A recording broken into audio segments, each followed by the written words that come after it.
এটা আপনাদের গ্রাম বলি ঠিক আছে, এটা যদি বড়া ডোমরা হয় তখন জলে ফেলে দিত।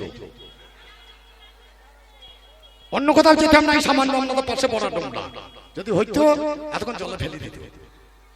এতগুলো মানুষের অপমান করছে একটা মানুষ এসে, সামান্য একটা সমাজ, সেই সমাজটা কোন দিকে যাচ্ছে এরা সেটা ভাবে না। আজ আমাদেরকে পাচ্ছে লোকে, এই জায়গাটা দুর্বল ভেবে আমাদের গায়ে আঘাত হচ্ছে, এই মানুষগুলো বুঝতে পারে। আজকে আমাদের ধর্মের দশাটা এমন কেন? এই কারণ, আর কোন কারণ। যাক যাক, ওসব ছাড়ো বাবা, লোক ওসব আমাদের কিছু যায় না। খোঁজে চটিয়ে দরকার কি আছে? ও যে ফুলের সন্তুষ্ট হবে আমি সেই ফুলটা দেবো।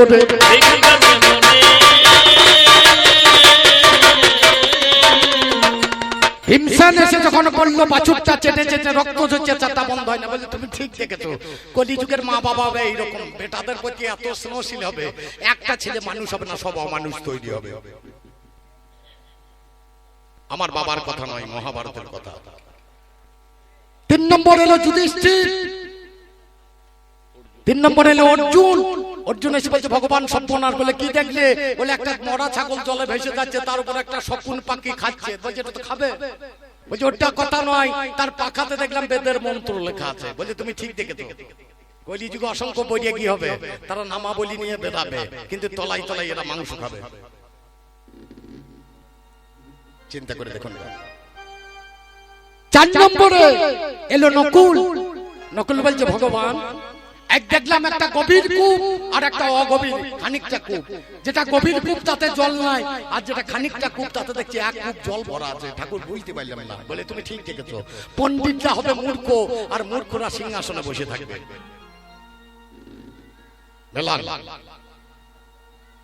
এরপর এলো সহদেব। সহদেব বলছে ভগবান, বলে কি দেখলে? বলে একজনের বড় বাড়ি, তার বাড়িতে কোনো কিছুর অভাব নেই, কিন্তু ঝগড়া বন্ধ হয়েছে না। বলে তুমি ঠিক দেখেছো, টাকা থাকবে, পয়সা থাকবে, ধন থাকবে, দৌলত থাকবে, ছেলে থাকবে, মেয়ে থাকবে, বউ থাকবে, সব থাকবে, কিন্তু সংসারে শান্তি থাকবে না। ওরে সংসারী, মহাভারত বলেছে তোর সংসারে কোনোদিন শান্তি থাকবে না।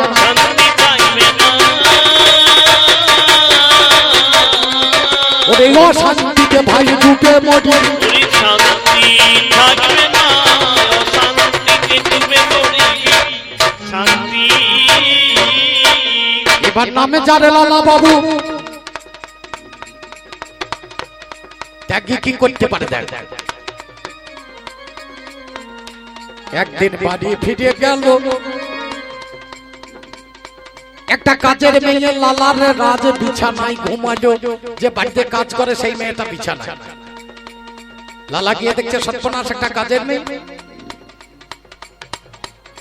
এই কাজী মেয়েটাকে 3 বার বেত্রাঘাত কর। মেয়েটা প্রথমে তো খানিক কাঁদলো, হে হে করে হেসে ফেলে। লালা বলছে হ্যাঁ রে মেয়ে, তুই একবার কাঁদলি একবার হাসলি কেন রে? বাজাও, ছোট করে বাজু।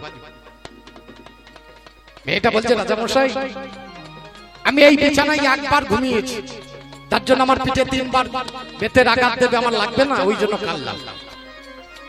হাসলি কেন? বলে রাজা মশাই কিছু মনে করবেন, আমি 1 বার শুয়ে যদি আমার পিঠে 3 বার বেতের ঘা পড়ে, এই বিছানায় যে গোটা জীবন ঘুমোই তার পিঠে কবার পড়বে? লালার আমার জ্ঞান ফিরেছে। লালা বাড়ি ফিরে যায়। এমন সময় এক ভিখারি লালার কাছে যায়। ভিখারি ঝোলা ফাঁক করে বলছে জয় নিতাই গৌর হরি বল। লালা মনি মুক্তা এনে ভিখারির ঝোলাই ভরে দিলেন। কান্দি থেকে কিছুটা এসে একটা নদী আছে, যে নদীটা আমাদের কুইয়ে নদী, কান্দির মধ্যে বেরিয়েছে। কুইয়ে নদীর ধারে এসে সোনা মণি মুক্তা সব ঢেলে ফেলে দিয়েছে, নদীর জলে ঢেলে ফেলে দিয়েছে। এক প্রহরী দেখে গিয়ে রাজাকে খবর দিচ্ছে, রাজা তুমি যাকে ভিক্ষা দিলে জানো ভিখারি কি করেছে? তুমি যে মণি মাণিক্যগুলো দিয়েছিলে সব নদীর জলে ফেলে দিয়েছে। তাড়াতাড়ি লালা গিয়ে জিজ্ঞেস করছে, ভিখারি তুমি বড় কষ্ট আছো, তোমার টাকা নেই, তোমার পয়সা নেই, তোমার ধন নেই, তোমার দৌলত নেই, যার জন্য আমি মণিমাণিক করে দিলাম, তুমি নদীর দলে ফেলে দিলে। বলে লালা আমি সন্ন্যাসী মানুষ, তুমি যখন আমার ঝোলায় ওই বিষয় বিষ ভরে দিলে, আমার প্রভু জনার্দন আমাকে সত্যাদেশ দিচ্ছে, ভিখারি রে তুই ঝোলায় কি ভরেছিস? বিষ ভরেছিস। যদি এগুলোকে পরিত্যাগ করতে না পারিস সন্ন্যাসী, তুই আমাকে ভুলে যাবি বাবু। তাইতে নদীর জলে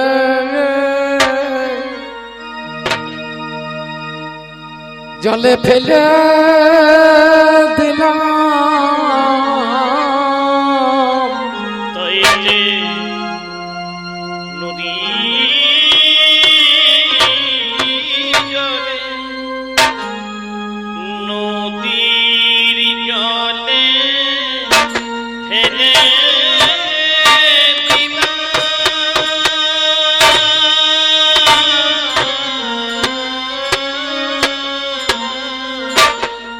আমাদের সন্ন্যাস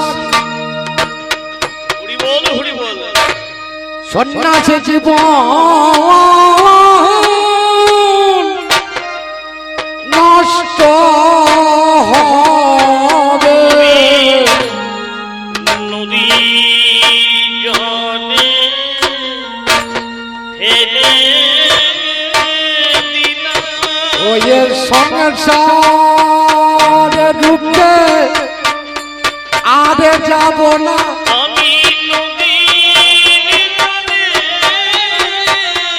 ফেলে দিলাম, ওই বিষয়ের বিষ আরে খাবো না, দৈত্যে নদীর জলে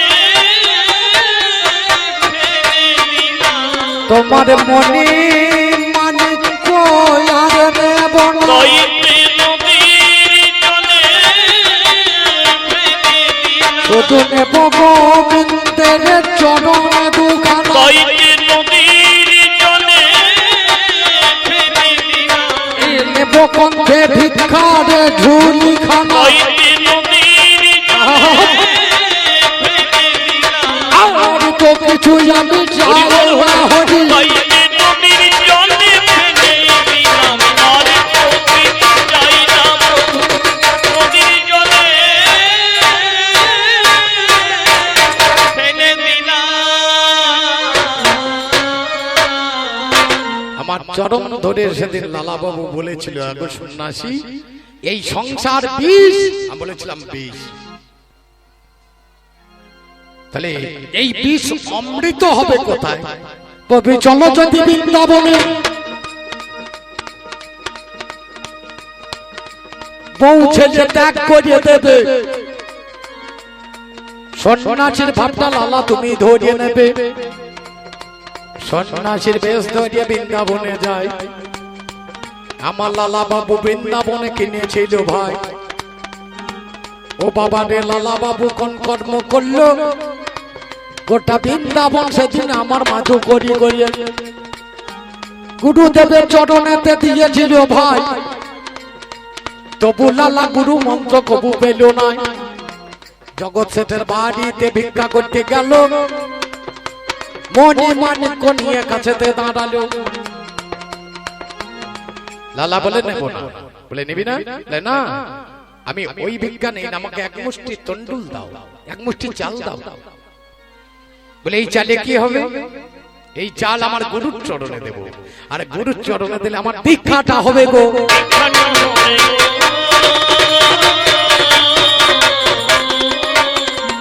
জগৎ সেন বলছে, হ্যাঁ গো লালা তোমার তো দীক্ষা হবে, তাহলে আমার কি হবে? এইখানে চিন্তা করে কররে মন সাধু সঙ্গ, সে সঙ্গ আমার কররে মন সাধুর সঙ্গ,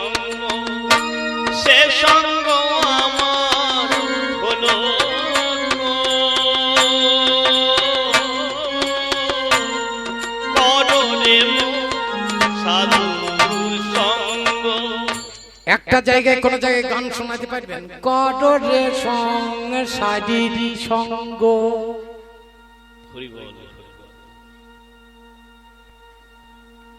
বলবে কে? সংসারীকে বলতে হবে কররে মন বইয়ের সঙ্গ, এর থেকে আর মজা নয়। এদের নাচ সংসারী নাচন হবে এইরকম, কারণ এইটাই হচ্ছে ওদের নাচ। এ নাচ ছাড়া কিছুই জানে না।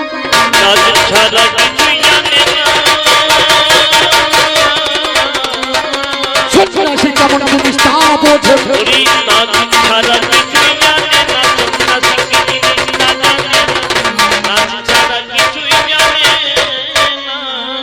সাধু সঙ্গ সাধু সঙ্গ সর্বর শাস্ত্রে কয়, সাধু সঙ্গ করলে পরে সেই লোকের ভগবান প্রাপ্তি হয়।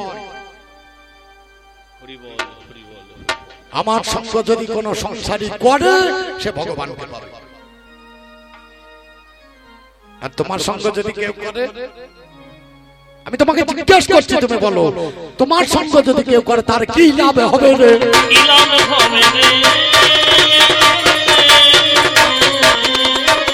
জানতেই আমার বাবাই আছে বাসনা,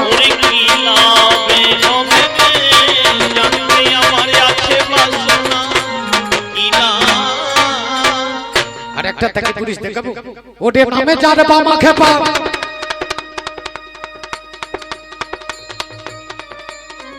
আমার বীরভূমেতে বাড়ি, বামাই আমার আসে তারা পিঠে জানাই প্রকাশ করি। বামাকে বা ছোট ছেলে 5 বছর বয়স, মাঝখানে একটা নদী দেখিবারে পাই। বামাকে বা জলের উপর হেঁটে চলে ভাই। এই বামা জলের উপরে হেঁটে হেঁটে চলে যেতে পারতো, নৌকা লাগতো না, কিছু লাগতো না। যখন 11 বছর বয়স হলো, বামাকে একদিন তারা পিঠে আসবে, একটা গামছা পেতে দিয়েছে, গামছার উপরে বসে জলের উপরে চলে আসে। কতগুলো মেয়ে দেখে বামাকে পার বাবা বলে, তোমার তো মামা বাবা ভালো ম্যাজিক জানে, কি দেখলি? বলে জলের উপরে নৌকা চালায়।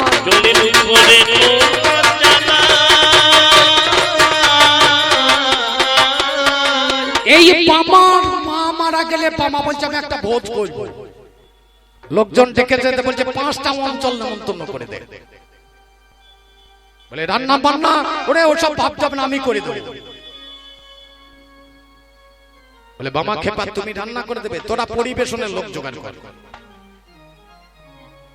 একটা দইয়ের ভাঁড়ে 2টি ভাত রান্না করেছে, একটা দইয়ের ভাঁড়ে খানিক তরকারি রান্না করেছে, একটা দইয়ের ভাঁড়ে খানিক টক রান্না করেছে, একটা দইয়ের ভাঁড়ে দই এনেছে, একটা দইয়ের ভাঁড়ে মিষ্টি এনেছে, একটা দইয়ের ভাঁড়ে যাবতীয় যা লাগে সব এনে রেখে দিল। লোকজন হই হই কাণ্ড রই রই ব্যাপার, সব লোক বসে পড়েছে মাঠে।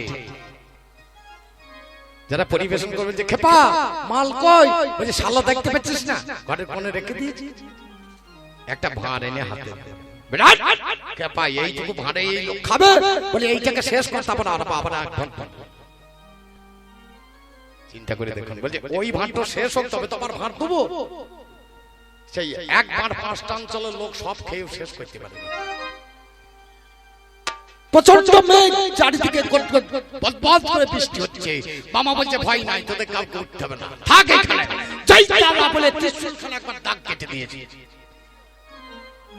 সব বৃষ্টি হচ্ছে বাবা, ওইখানে হবে না।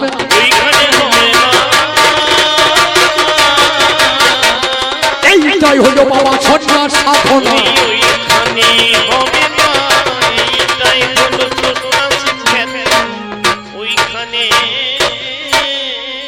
সংসারের ঘরে ভগবান এসেছে, আসেনি তো আমি বলবো না। এসেছে কোথায়? নন্দ মহারাজের ঘরে। ভগবান কৃষ্ণ এলেন নন্দ মহারাজের ঘরে। আগে দেখতে হবে কেন এলো, ত্যাগ করেছে তাই। ধরা নামে বেঁচেছিল, স্তন কেটে দিল।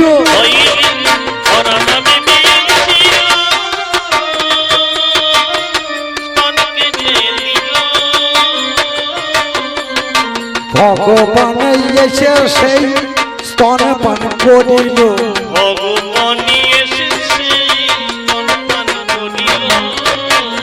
তুমি যা জানো না তা বলো না,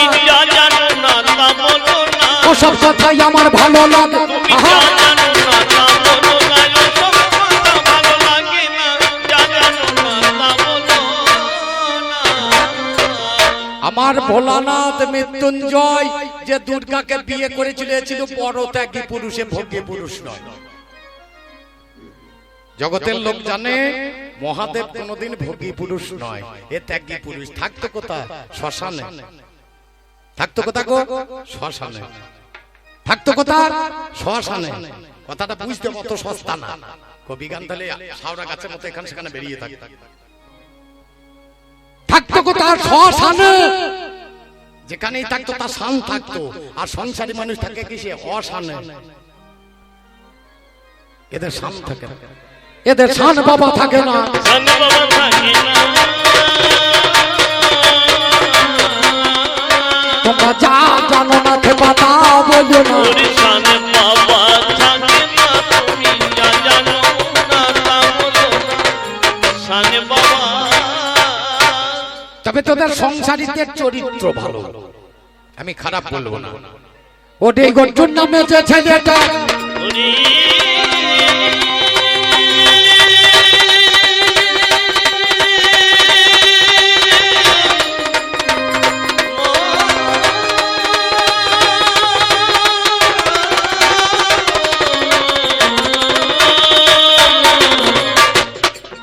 একটা মেয়েকে লক্ষ্য ভেদ করে আনলো, জমি কেনার মতো বাবা আল দিয়ে দিল। সংসার ভালো হবে। একটা মেয়েকে নিয়ে এলো, মা বলছে 5 ভাইয়ে ভাগ করে নেবে, আপেল পেয়েছিস তাই কেটে নিবি। একটা মেয়েকে 5 ভাগ করেছে, খুব মন দিয়ে শুনবেন। 5টা স্বামী, বাজাও শুরু করুন। 5টা স্বামী পেল, তাতেও তার আশা মিটছে না। বলছে কর্ণকে পেলেই আমার মন্দ হতো না। কর্ণকে পেলেই মন্দ হতো না। এইখানে আমি তোমাকে জিজ্ঞেস করছি, এইখানে আলোচনা করো সংসারী। 5টা পুরুষের মাঝে এমন কি ছিল না যেটা কর্ণের মাঝে ছিল? যুধিষ্ঠির, ভীম, অর্জুন, নকুল, সহদেব 5টা স্বামীকে কোন জিনিসটা দ্রৌপদীকে দিতে পারেনি, যার জন্য কর্ণকে আবার স্বামী হিসাবে চাইলো? তোমার সংসারের কথা আমি বুঝতে কিছু পারি না। বুঝতে কিছু পারি না।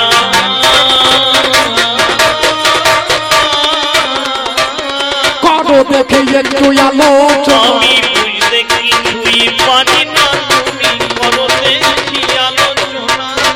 বুঝতে কিছু। ওরে বাবাকে ত্যাগ করে ভগবানকে পেয়েছিল প্রহ্লাদ, গুরুকে ত্যাগ করে ভগবানকে পেয়েছিল বলি রাজা, দাদাকে ত্যাগ করে ভগবানকে পেয়েছিল বিভীষণ। মিলিয়ে না একটা একটা করে। মাকে ত্যাগ করে পেয়েছিল কপিল মুনি। আর তোরা ভোগ করে কি করলি জীবনে? এরা ভোগ করে এই ভোগের রাজ্য থেকে বাবা ভগবানকে পাওয়া যাবে না। বিল্লমঙ্গল নামে যে ছেলেটা ছিল, যতদিন ভোগের রাজ্যে ছিল ভগবান হয় নাই। যেদিন মেয়েটা ত্যাগ করে দিল বিল্ল ঠাকুরকে, বাবা ভগবান পেয়েছে। ভগবান পেয়েছে। শাস্ত্রে যেটা বাবা প্রমাণে রয়েছে।